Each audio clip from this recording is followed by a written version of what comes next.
ఐపీఎల్లో మ్యాచ్లు కంటే ఎక్కువగా ఇప్పుడు మరో విషయానికి హాట్ టాపిక్ అవుతోంది. స్టార్ ప్లేయర్స్ ఆట కంటే వారి పర్సనల్ లైఫ్ అనే ఎక్కువగా చర్చిస్తున్నారు. టీం బస్సుల్లో, హోటళ్లలో కనిపిస్తున్న గర్ల్ ఫ్రెండ్ కల్చర్ పై ఇప్పుడు బీసీసీఐ కఠిన నిర్ణయాలు తీసుకోబోతుందట. అసలు ఏమైంది, ఎందుకు ఇంత సీరియస్ గా తీసుకుంటోంది బోర్డ్? ఈ కథలో ఉన్న ట్విస్ట్లు మీకు షాక్ ఇస్తాయి. ఐపీఎల్ 2026 సీజన్ కేవలం క్రికెట్ పండుగగానే కాకుండా ప్లేయర్స్ పర్సనల్ లైఫ్ చుట్టూ కూడా పెద్ద చర్చలకు దారి తీసింది. హార్దిక్ పాండ్యా, యశస్వి జైస్వాల్, ఇషాన్ కిషన్, అర్షదీప్ సింగ్ వంటి ప్రముఖ ఆటగాళ్లు తమ సన్నిహిత మహిళా స్నేహితులతో పబ్లిక్గా కనిపించడం తరచుగా జరుగుతోంది.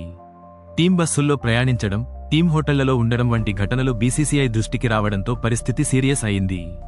ఈ నేపథ్యంలో బీసీసీఐ చాలా కఠినంగా స్పందించబోతోందని సమాచారం. గర్ల్ ఫ్రెండ్ కల్చర్ అనే ఈ ట్రెండ్ భవిష్యత్తులో పెద్ద సమస్యలకు దారి తీస్తుందని బోర్డు భావిస్తోంది. ముఖ్యంగా కొందరు పార్ట్నర్స్ సోషల్ మీడియా ఇన్ఫ్లుయెన్సర్స్ కావడం, గతంలో బెట్టింగ్ యాప్స్ ను ప్రమోట్ చేసిన రికార్డులు ఉండడం బీసీసీఐ ఆందోళనకు గురిచేస్తోంది.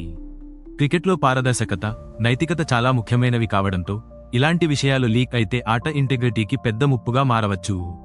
ఇటీవల కొన్ని సంఘటనలు పరిస్థితిని మరింత క్లిష్టం చేశాయి. కొందరు ప్లేయర్స్ మరియు వారి పార్ట్నర్స్ మధ్య వివాదాలు బయటకు రావడం, కొన్ని సందర్భాల్లో పోలీస్ కంప్లైంట్స్ నమోదు కావడం వంటి ఘటనలు బీసీసీఐ ప్రతిష్టకు మచ్చ తెచ్చాయి. ఈ సంఘటనలు కేవలం వ్యక్తిగత విషయాలు కాకుండా మొత్తం లీగ్ ఇమేజ్పై ప్రభావం చూపుతున్నాయని అధికారులు భావిస్తున్నారు. ఒక ఉన్నత స్థాయి బీసీసీఐ అధికారి మాట్లాడుతూ, ఇప్పుడు ఆపకపోతే భవిష్యత్తులో ఇది పెద్ద సమస్య అవుతుంది. టీం బస్సులు గర్ల్ ఫ్రెండ్స్ కోసం వేచి ఉండాల్సిన పరిస. హాలంతా దితులు వచ్చాయి. వాళ్లు ప్లేయర్స్తోనే హోటళ్లలో ఉంటున్నారు. ఇది క్రమశిక్షణకు విరుద్ధం అని చెప్పారు. ఈ మాటలతో బోర్డు ఎంత సీరియస్ గా ఉందో అర్థమవుతోంది. ఇంకా షాకింగ్ విషయానికి ఏమిటంటే, కొంతమంది ఏసీయూ అధికారులు కూడా ఈ పరిస్థితిని అంగీకరించారని సమాచారం.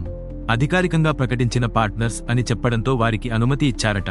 అయితే బీసీసీఐ స్పష్టంగా చెబుతోంది, అధికారిక గర్ల్ ఫ్రెండ్ అనే రూల్ అనేదే లేదు.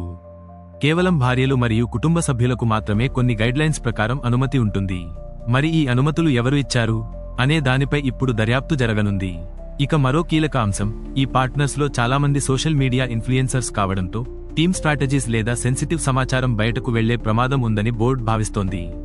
గతంలో కొన్ని లీక్స్పై ఇప్పటికే చర్చలు జరిగిన నేపథ్యంలో ఇప్పుడు బీసీసీఐ మరింత జాగ్రత్తగా వ్యవహరించాలనుకుంటోంది. ఈ మొత్తం వ్యవహారంపై బీసీసీఐ తదుపరి సమావేశంలో కఠిన నిర్ణయాలు తీసుకునే అవకాశం ఉంది. కొత్త గైడ్లైన్స్ కేవలం ఐపీఎల్కే కాకుండా భారత జట్టు అంతర్జాతీయ టూర్స్కు కూడా వర్తించేలా ఉండొచ్చని సమాచారం. ఐపీఎల్ టీమ్స్ ప్రైవేట్ ఫ్రాంచైజీలు అయినప్పటికీ అన్ని జట్లకు ఒకే రూల్ అమలు చేయాలని బోర్డు నిర్ణయించుకుంటోంది. అదేవిధంగా ఏసీయూ అధికారులకు కూడా క్లియర్ ఇన్స్ట్రక్షన్స్ ఇవ్వబడతాయని తెలుస్తోంది. ప్లేయర్స్ ట్రావెల్, స్టే విషయాల్లో ఇకపై ఎలాంటి అలజడి ఉండకూడదని. మొత్తం మీద చూస్తే ఐపీఎల్లో ఇప్పుడు కేవలం ఆటగాళ్ల ప్రదర్శనే కాదు, వారి ప్రవర్తన, క్రమశిక్షణ కూడా సమానంగా ప్రాధాన్యం పొందబోతోంది. కాబట్టి ఇకపై ఐపీఎల్లో గేమ్ మాత్రమే కాదు, గేమ్ బయట జరిగే ప్రతి చిన్న విషయానికి కూడా బీసీసీఐ కంటికి కనిపించబోతోంది. గర్ల్ ఫ్రెండ్ కల్చర్పై ఈ కొత్త నిబంధనలు ప్లేయర్స్పై ఎలా ప్రభావం చూపిస్తాయి? ఇది ఆటను క్లీన్గా ఉంచుతుందా, లేక కొత్త వివాదాలకు దారి తీస్తుందా?